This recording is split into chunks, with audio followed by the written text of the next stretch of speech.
So I got another little story for you guys. I ain't gonna be long.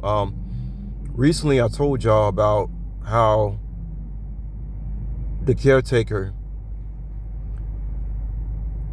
that was taking care of my grandfather, my grandparents on that side, how I had left the house and the caretaker just gave me these real weird vibes. I was under it just didn't feel right. I didn't like what I saw. You know, I don't want to spend too much time talking about how I feel about this situation, because I think we all need to take time to think about the people who actually left me these inheritances and why. Why exactly did they do it? Well, if somebody out there wondering why did they favor me so much, well, it's kind of like they had no choice. I mean, I can't really give myself all the credit, because these people in this family was so horrible that it was almost like they didn't have no choice but to leave it to me. They didn't leave it to me because they knew I was a chosen one. They didn't leave it to me because, I picked them up and took them out to eat or did nothing like that, okay? They simply did it because they knew that I was the best thing in the family. So moving on from the caretaker and me walking away from that situation and seeing what was going on with that, and I felt weird, right? I mean, this is like my grandfather here we're talking about, you know what I'm saying? And I found out he's not really being taken care of. I mean, that just really bothered me. But moving on to the grandmother situation, this is the same individual I told y'all when I left the house. I was in the back seat and I was basically in tears because of the condition of the house. The dog was full of piss. Dog should have been put down. Smelled like urine in the house. I was so just pissed that my grandparents were not. I mean, when you get to your older age, I would like to think that you should be taken care of, like the most. And it just didn't seem like that things were like being taken care of, especially the thing with the grandmother, the caretaker thing with my grandfather. That was just something I just felt that inside, you know what I mean, that I didn't like. Something wasn't right.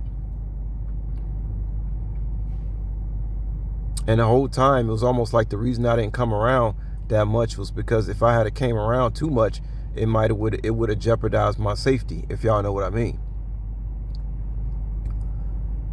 But real quick, y'all, so, my grandmother, who's an old woman in her 90s, and she's taking care of her daughter's daughter, Kenyatta. And Kenyatta, the last conversation I had with my grandmother, she was telling me that Kenyatta always cursing her out every day. And that made me so fucking mad. Here's an old woman taking care of her daughter's daughter, who having babies by whoever, and leaving a responsibility with this older woman, my grandmother, and the house filthy. And I can only imagine she only told me on that phone probably 10% of what was actually going on in that house. An old ass woman in her 90s being forced to take care of a goddamn demon in her house.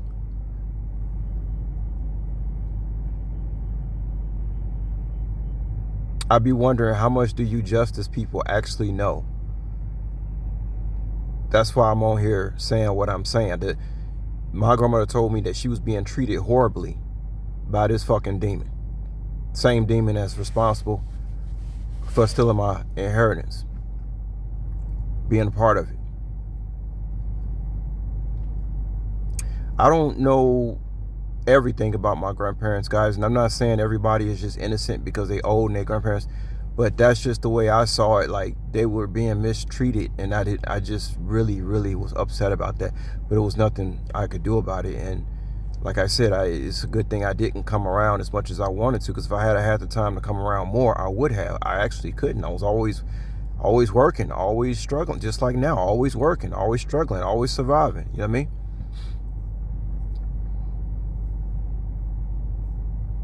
And like I told y'all, I understand why I've had to work so much throughout my years, because God didn't want me to have nothing to do with these people, because he know it wasn't just about me being friendly with people and me being this nice person, and God hadn't shown me this, so I won't share money with the. And it wasn't necessarily all about that. It was about the fact that too, that things were becoming so destructive and dysfunctional that literally I could not come around any family members because I would have been, my life would have been in danger, with or without knowing that I was getting an inheritance. These people hated me before they even knew I was getting inherited. They still hated me. My life would have been in danger. Ancestors literally had to force me into basically slavery to stay away from everybody in the family, even those that loved me and that I loved them and wished I could be there more for them. My angels was like, nah, sorry kid, we got to keep you away. We can't have you coming around, not even your grandparents.